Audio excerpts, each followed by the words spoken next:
Well, we started week 3 off on a Friday night as Anthem took on Miami, and Corbs, this one was tight. You had them to win. Oh, could have been. Well, it started well. Miami, I got to say, Anthem put them under the pump. Lily Latu, wonderful try in the first half, finishing this move off.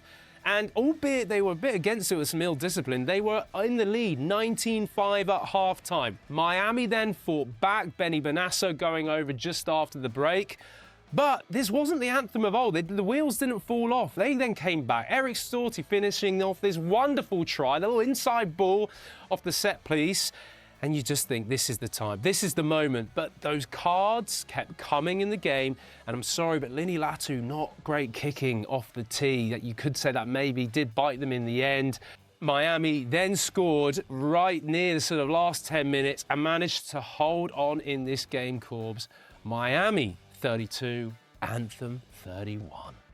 Our next game took us to Washington, D.C. for a windy one as Old Glory hosted San Diego Legion. It was an arm wrestle of a game. Hard to play a lot of rugby in those conditions, but San Diego Legion coming off the better in the first half. Captain Brad Wilkins with a fantastic try after some great pressure down in the 22. Legion were ahead at the half. Second half was a bit of an arm wrestle again. Finally, Legion pulling away with the bonus point try coming from Christian Poidevin. That put them comfortable winners at 26-10. Right, then we went to Houston because the Sabercats taking on Seattle. This was a battle, a physical battle.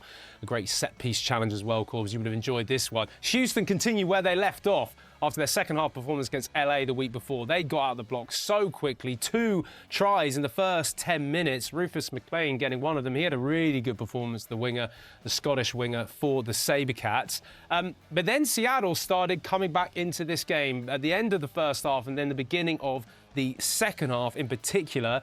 Devon Short goes over and you're thinking at 21-17, maybe Seattle, they could get this win, and they really need a win, you could say. But no, Houston's power came through, and then some cards came out.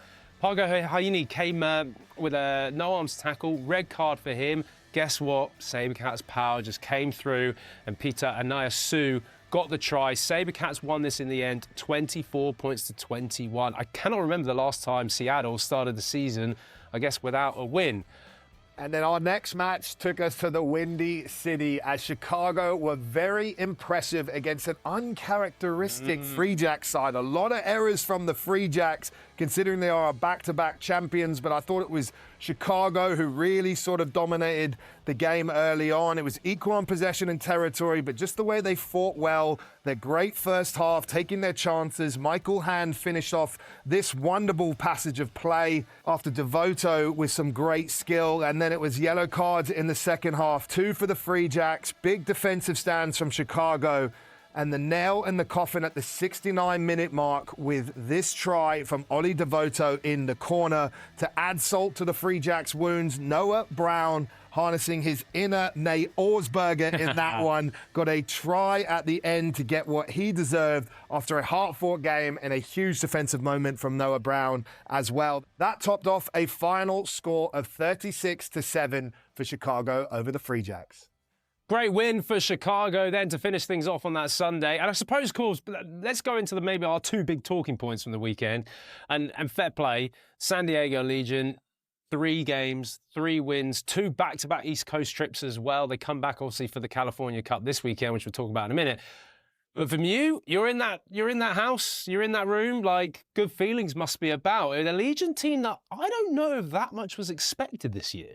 I think that's what I've liked. I think we've just gone about our business. Obviously, there's a lot of areas we can still improve. And to be 3-0, I think with the 2 East Coast games is a fantastic way to start. And it's full credit to the players, the playing group, the coaching staff, the sort of performance team to make sure that we've been able to do that.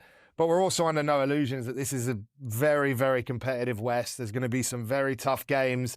And I think we're just grateful for the position we're in. And I think we really haven't showed truly what we're capable of yet, and I think we'll still have bigger performances as us, and we're probably still chasing that 80-minute performance. Yeah, well, look, you've got some big games coming up, and also a bye week, I'm sure, to come. So you want to try and finish well before that bye week. I'll tell you the other team that I'm really impressed by is by Chicago. Yes, my inner Chicago hound within me, but to go and beat the Free Jacks like that. You did say some uncharacteristic errors from the Free Jacks in parts of the pitch where I've never really seen it before. When territory and possession was so equal, it wasn't as though this was like a blowout game. You mentioned the likes of Ollie Devoto. He is a really good signing. Brings everything, brings that power, brings that ability to ball play as well. They got him behind and they showed this offloading game and it was accurate. And I've got to say with Chicago, they have strengthening depth in their squad. If they can make sure that their set piece, all that business is solid, they have the X factor of that ability just to break a team, get in behind. I was impressed by the Hounds. So week 3 action had it all, you could say.